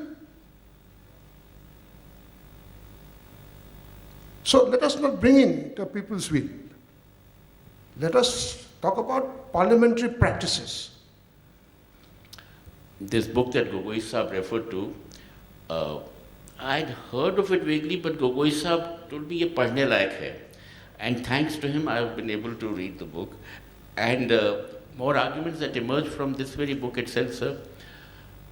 The will of the people is as nebulous a concept as justice, truth, liberty. For each of the words, fair play, reasonableness. What does fair play mean? What does natural justice mean? What does people mean? What do judges mean? What does law mean? What does justice mean? Law may mean a statute. Justice may mean an ethical element. So, sir, when this, and if people doesn't mean anything, then I'm left asking, what does the first three words of the Constitution mean? We the people. Who has arrogated to speak on behalf of the people? The members elected in the Constituent Assembly. Now, I'm pointing to the larger dangers for democracy. Judiciary is supposed to be strengthening democracy. But we have a system where judges constitutionally were stated to be appointed by the president in consultation, etc. That consultation was interpreted as concurrence. A lay person would feel, well, consultation and concurrence is somewhat different. After concurrence, it was the judiciary which arrived at an interpretation that the names could be recommended by a collegium, then collegium ka baat would be concurrence, and if the government doesn't accept. So ultimately you've got a situation where an unelected, competent set of people, many of them Harvard and Cambridge educated, are judges. They are interpreting the law for you. Then they appoint from amongst themselves people who they think are people of great intellectual caliber as judges and so on, to interpret what the people in the parliament elected by them like. Now, this kind of along with that, as Justice Gogoi said, what is important is the list of subjects included as part of the constitution that cannot be changed. So if we keep expanding the list of subjects on which the elected representatives cannot make any amends, and if we keep fortifying the structure of the judiciary, we are moving in a direction of judiciary actually either hijacking the democracy or encroaching on the domain of people represented by the parliament, sir. That is a concern. I don't know whether it means anything or not. Mr. Nanda, you have a point. You have a point. But I'll answer this dilemma in a little different way. See,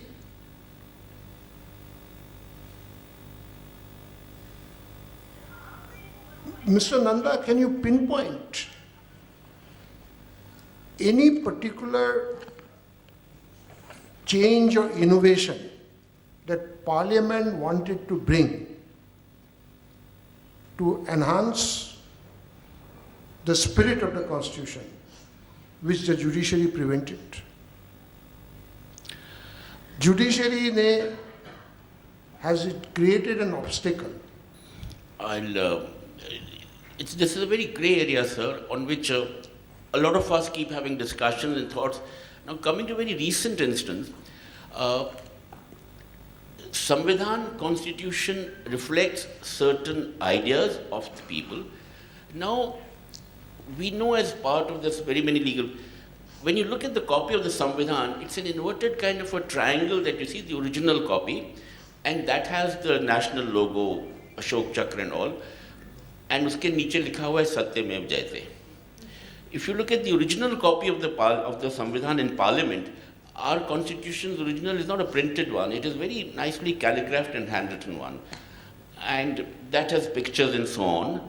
We all know that principles of jurisprudence, law of evidence, etc. say that when you look at a document, you have to look at the document in its entirety. And symbols, graphics, etc. also communicate something that is evidence in law. Now, the framers of the Constitution, we adopted a logo which says Satyamev Jayate. The logo of the Supreme Court, so one second, the logo of the Supreme Court says Yato Dharmastito Jaya. What does Yato Dharmastita Jaya mean? It means where there is righteous conduct, the victory should be. That is the logo of the Supreme Court, sir. My concern is that the quest of Indian civilization has not perhaps really been God but truth, and if truth leads to God, so be it. So if truth is an important point to be reached, truth about my forefathers, my history is important. Truth about who I am, who we are as a society, what are our values, all that is important. Now when, under the grandiose label of what is a basic structure, some judge writes anonymously in a judgment no individual person can own, and says that inquiry on such and such matters of public interest shall be closed and done with and dusted as on the date of 15th August 1947. Now, the Ayodhya judgment, as the lawyers would know, you of course are among the authors, is talking about a dispute, and that dispute is being addressed by the Supreme Court towards the end of the second decade of the 20th century, or 21st century. And this Act of the Parliament is of 1991, sir, if I'm correct. Now, the Act of the Parliament itself excludes Ayodhya from consideration.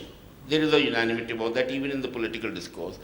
So, as Justice Gogoi himself rightly indicated, and we had a minor chat on that, that ought to have been excluded from the reference of the Ayodhya judgment.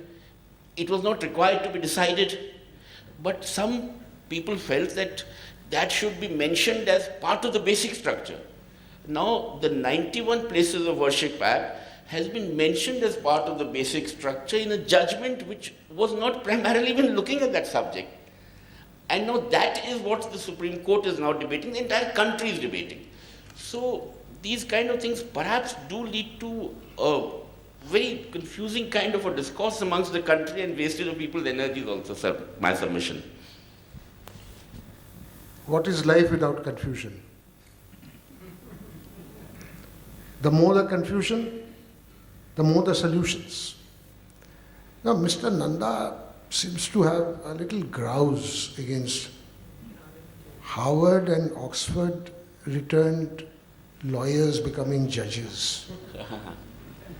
He feels that, Harvard and Oxford returnees are incompetent or unable to feel the pulse of the Indian population.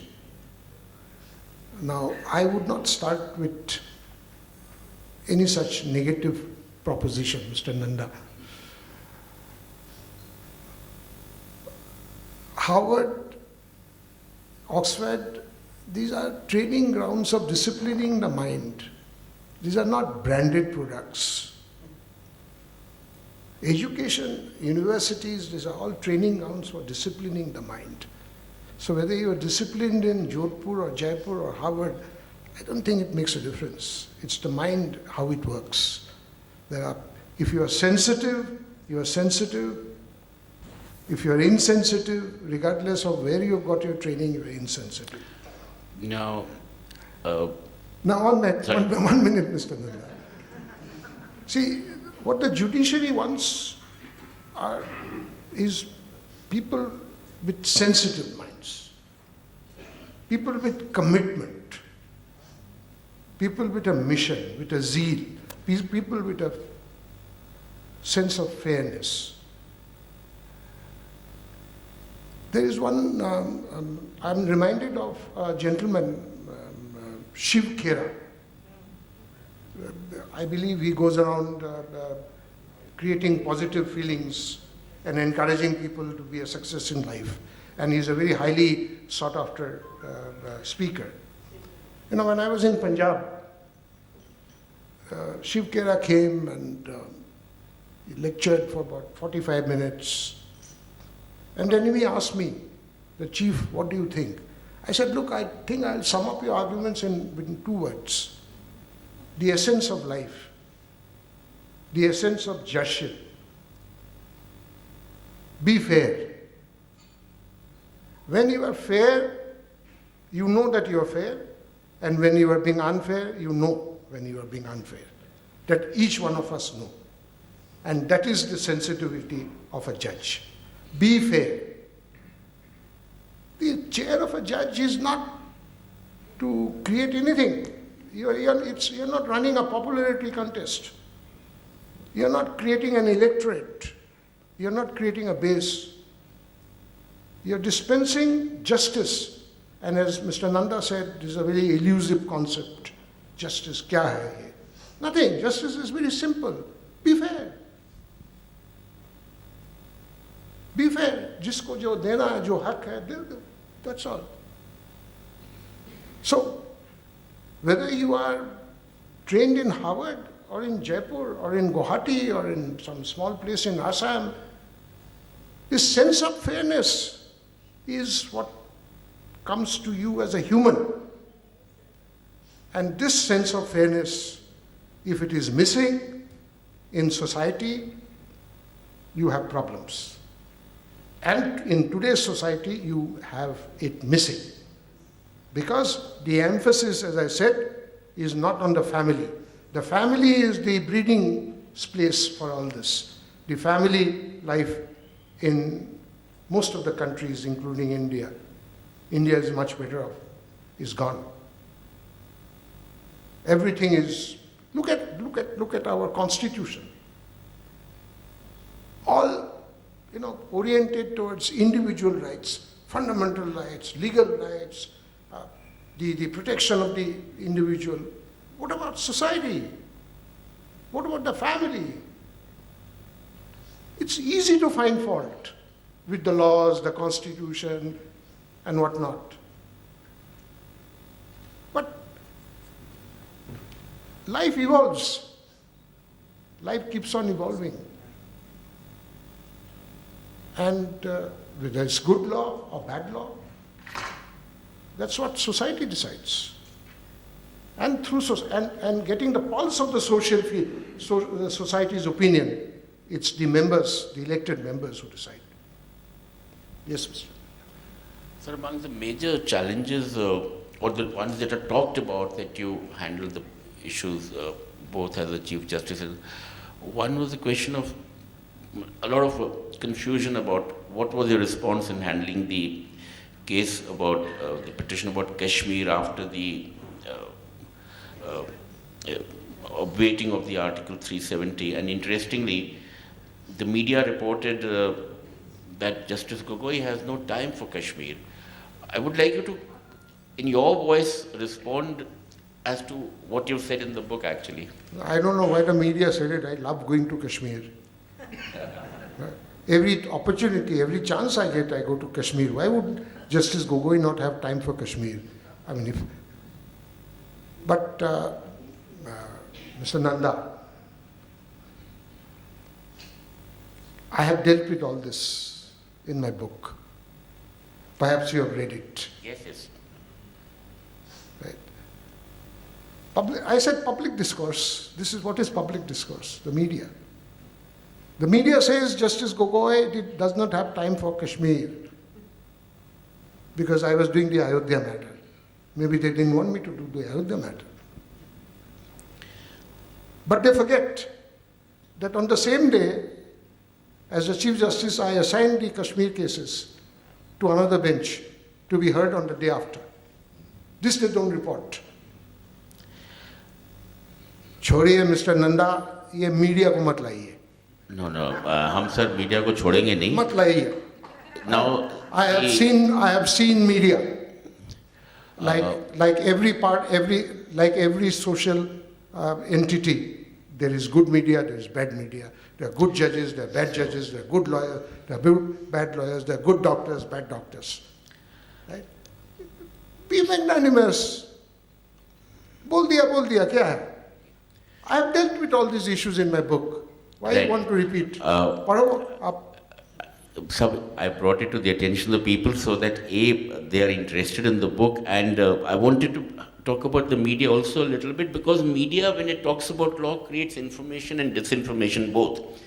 And one of the issues on which disinformation has been created both by media and the politicians, and that is slightly germane. When the Ayodhya judgment came from the High Court, BJP leader Advani ji said that जनता की आस्था का सम्मान हुआ है. Others said कि आस्था के ऊपर फैसला तो नहीं हो सकता कोर्ट का. हम छोटा मोटा इधर लॉ का इश्यूज पढ़ रहे थे, समझ रहे थे कोर्ट्स में. एक छोटा सा एप्लीकेशन भी मुंसिफ मैजिस्ट्रेट डिसाइड करते हैं तो रीजनिंग देते हैं. सो इतना बड़ा फैसला हो गया, 3 जज बेंच ने कर दिया, एविडेंस नहीं देखा. They have not even looked at the evidence. That was the allegation by media and a whole lot of 64 odd intellectuals, historians writing that. And when you start looking at the judgment, it runs into 10,000 pages of the court copies, and it may take 3-4 months to read. It is evidence, evidence, and evidence. And it is full of evidence from non-Hindu, non-Muslim sources, which I'm sure you had to look at as part of deciding the final appeal. Now, what is the way out when there is so much of misinformation happening? Do citizens have to take more interest in following and scrutinizing things, sir? I'll answer your doubts in this manner. It's been 2.5 years since I have retired. Has the media asked why in these 2.5 years the Kashmir cases have not been heard? Gogoi has no time for Kashmir. What about 2.5 years? The media doesn't ask that question. Why? My advice to the younger generation who's present here, who's saying what, don't be influenced by it. If you start paying attention to who's saying what, you had it.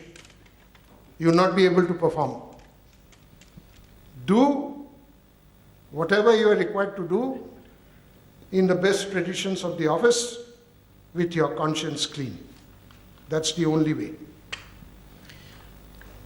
Forget about which newspaper is saying what and what channels is saying what. I have seen all of them. It's 7 o'clock, sir. I hope we can take a couple of questions. आपका और question? Schedule है sir, मेरा कोई question आपका question नहीं है? नहीं, मैं तो लोगों को no, sir. We had hoped to get questions in the writing from people, but somehow that has not happened. People can ask questions straight away if they want, actually. यहाँ बुला लेते हैं अनुज. I think that would be better thing if we give them a chat. They'll ask the question. You ask with the sir if there is some. Oh, this was. Who's that gentleman with? Ask. Thank you so much. आप पूछिए. Very difficult to get the justice for women. In 2 cases, benefit of doubt and contempt of court and endless bail applications. I want to quote one judgment, Vishakha guideline. 2 judgments. The question, please, ma'am. The question at all, partly because of the mic is not working and partly because of the language. We have very little time. Can I move to the person behind you? He's not able to follow Hindi abhi. तो कोई बात नहीं. Okay. Sati, the Commission of Sati Prevention Act 1987 due to the women's movement of Rajasthan. Honorable Parliament passed the act in 1987 and some writ petitions before Honorable Supreme Court, and in the name of individual worship, व्यक्तिगत पूजा अर्चना के नाम पर जो judgement. Your question is about yes, individual right to worship. Individual right. Institutions like Sati. Again, let's leave Sati for so many temples, old temples reopen. Where is the glorification of Satya again? And one Vishakha judgment.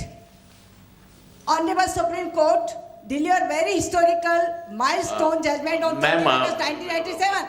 But We've got the point. We'll Yes. just take a couple of questions and then he'll Okay. respond. Let me Okay. take some more questions. I'll take just one more question. There's only one question we can ask. I'm so sorry we are running short of time. I'm so sorry, Yeah. only last question. My question is to Justice Gogoi. Mentioned, we are all bothered about the rights of individuals. Okay. Is there a Justice time or Gogoi will period respond. where Let the Justice society Gogoi- will go towards Sir. rights of the society rather than individual rights of people? That is my question, sir. All right. Yes. Yeah. You see, the emphasis on individual rights in the Constitution is not a bad thing. But personally speaking, where does the individual grow? In the family, in a society. Now, the Honorable Governor read out the whole chapter on fundamental duties. And I don't find any first of all, fundamental duties are not enforceable. And secondly, you have no fundamental duty to your family. You have a fundamental duty to the Constitution, but no fundamental duty to your family. Right? If you are true and loyal to your family, a lot of problems are taken care of. This is why I say we are moving away from the family. The family is the nucleus. Yes. Thank you, sir. And I think we don't have more time because Justice Gogoi has to take his. No, flight there is and you can? You have time? there's this gentleman who wants. आप क्या पूछना चाहते हैं? Yeah, please give him a mic. Dev, I have a simple question from you, Chief Justice Gogoi. My question is that why is it that the judiciary is kept on a different pedestal? If the vehicles are passing on a road, why is it that the rest of the traffic has to stop when the Chief Justice is passing? And same is the case with the Chief Minister. How is it that someone who is earning, let's say, 5,000 or 10,000 rupees a month, how is it that the time of the Chief Justice is more important than that person? No, what is your? Why did you not take suo motu notice of that? Why did you not stop that? I can tell you for a fact that this happens in Rajasthan, that the rest of us have to stop when the Chief Justice is passing. How is it that the Chief Justice's time is more important than my time? That's a very valid question. Suo motu. Look at our society. Look at our country. There are problems and problems and problems. There are issues and issues and issues. What you consider to be priority issue, I may take a different view. Not that the issue raised by you is not important. It is important. But for me, there are more priority issues. So I take them up. So my suo motu attention is diverted to certain other issues which I consider to be priority issues. I'm not saying the issue raised by you is not a priority issue. For you it is, and it is important. Why the vehicles stop when the Chief Justice is moving? Shouldn't. It should not. But this is not a matter of judicial adjudication. Everything you can't decide in a suo motu action. The courts are not an answer for everything. This is a thinking process that has to be developed from within. Should you have a law saying that when the Chief Justice is moving, the vehicle should not stop? It will be I don't think that will be a very good law. It will be a mockery of law. The evolution, the thinking has to be from within. It's not a matter of taking suo motu action and ye band kar do, wo band kar do, this, that. No. This is not correct. This is not how judicial power should be used. Judicial power is constructive. And discretion must be left wisdom must be allowed to prevail in every individual. Laws regulate, laws control, laws don't mold character. But the issue that you have raised is very important. 1 minute, I come to you. And ideally, this is an issue that should have been raised in the Chief Justice's conference. कि हमें क्या करना चाहिए? Is your Bangalore principles of declaration? What are the judicial values, judicial ethics? These are matters which need to be evolved within the fraternity, not by external forces, not by external laws. Yes? Actually, he wanted a question. Please give him a microphone.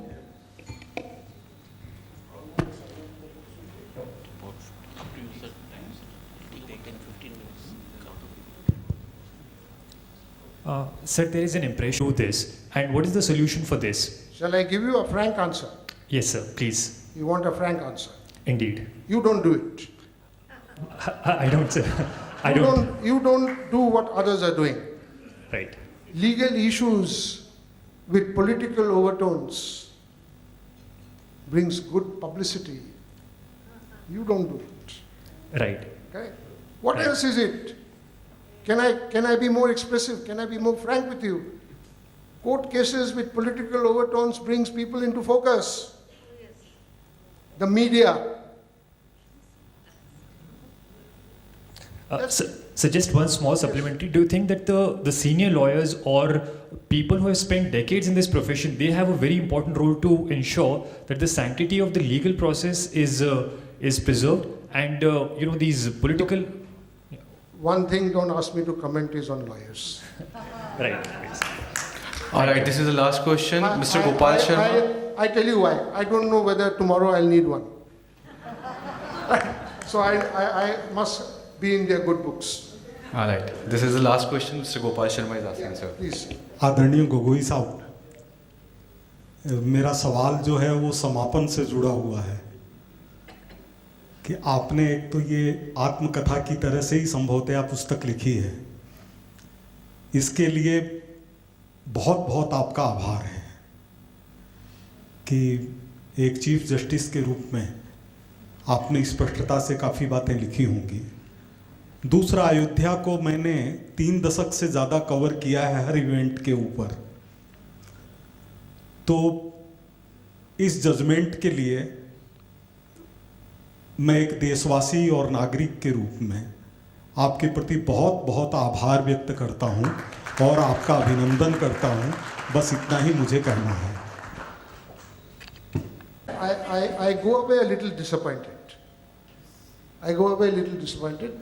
Nobody asked me why I wrote this book. So you can tell me, you can tell us, share, you can share.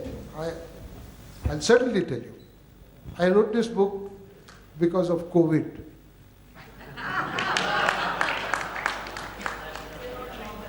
See, I was confined to the house, and my wife, who travels with me wherever I go, I think we got a little tired of each other because there was no third person. So she said, "Why don't you write something?" I said, "Kya likhu?" He said, "Till last month, 2 months back, you were writing and writing and writing." I said, "Okay, मैं किताब लिखता हूँ." So I wrote the book. I wrote it, and it's there. And I may tell you, I'm happy. This is no self-praise. I'm happy that the book has been read.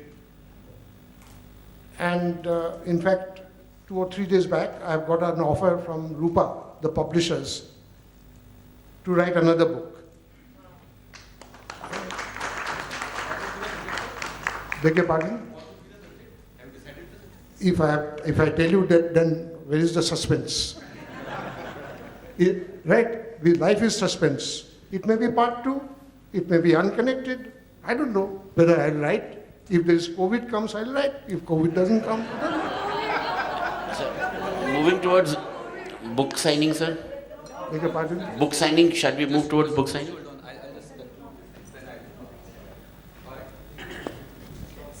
चर्चा के लिए धन्यवाद श्री गोगोई साहब, श्री नंदा साहब। ठीक है, आई एम सॉरी। इस सालगिरह चर्चा के लिए धन्यवाद श्री गोगोई और श्री नंदा। अभी अरविंदो सोसाइटी से मैं श्री राजावत जी से निवेदन करूंगा, वो एक संविधान की पुस्तक प्रति भेंट करना चाहते हैं। बुक है Shri Aurobindo and the constitution of India, is about the illustration or civilization of India in original constitution of India, duly signed by members of Constituent Assembly of India on 21st Jan 1950. This is a very precious. Thank you so much. This is such a precious thing.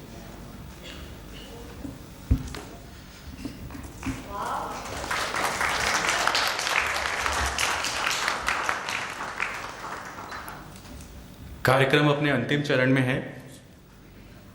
इस कार्यक्रम के मुख्य स्तंभ श्री राजेश जी व्यास को मैं आमंत्रित करता हूं और गोगोई साहब से रिक्वेस्ट करता हूं कि उन्हें एक मोमेंटो दें।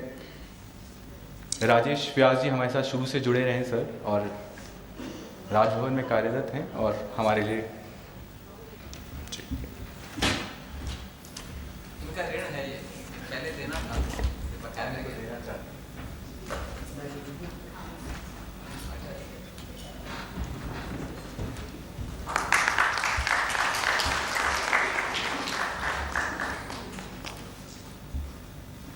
मैं हमारे साथी श्री राजेश मिठी जी से आग्रह करूंगा कि वह गोगोई साहब का अभिनंदन करें। नहीं सर को देंगे।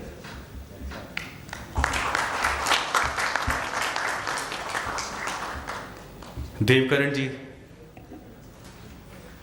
जी से आग्रह है कि थैंक यू। मेरे साथी अंकित तिवारी से निवेदन है कि वे कृपया धन्यवाद प्रस्ताव प्रदान करें। हमेशा जजमेंट हमने सुने हैं, लेकिन एक लेखक के नजरिए से आज एक शख्सियत हमारे बीच में है जिन्होंने जयपुर का मौसम गुलाबी कर दिया है। मैं तहे दिल से आभार व्यक्त करता हूं आदरणीय सुप्रीम कोर्ट के पूर्व न्यायाधीश, मुख्य न्यायाधीश रंजन गोगोई जी। सालमन ने कहा है, जब न्याय की बात होती है तो बहुत सारी अवधारणाएं, विचार सामने आते हैं। न्याय का सिंपल सा अर्थ उन्होंने बताया कि हर व्यक्ति को हिस्सा देना। आपने अपने हिस्से का समय दिया, वो मेरी नजर में आपका और हमारा प्रेम है। आपका आभार, अभिनंदन फिर से।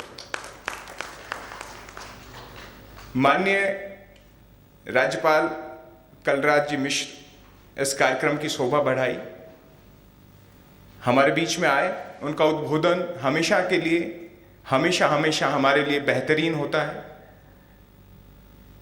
वो पद जो गरिमा से जुड़ा हुआ है, हमारे संविधान से जुड़ा हुआ है, लोकतंत्र से जुड़ा हुआ है, तो बेहद अहम है कि लोकतंत्र की अवधारणा को पूरा करने में न्याय हमेशा से अपनी भागीदारी निभाता रहा है, निभाता रहेगा। और जब भूमिका नए रूप में सामने आएगी, जैसा कि सर ने बताया कि एक नई पुस्तक, तो मैं दुराग्रह ही करूंगा कि जब नई पुस्तक आए तो पहला विमोचन जयपुर के हिस्से आए। और मुझे लगता है आपकी तालियों की आवाज भी जबरदस्त तरीके से प्रोत्साहित करेगी, क्योंकि आपने न्याय को मजबूत किया है, भारत की न्याय व्यवस्था को मजबूती दी है, और अब आपका लेखन इसे युगों युगों तक अमर रखेगा।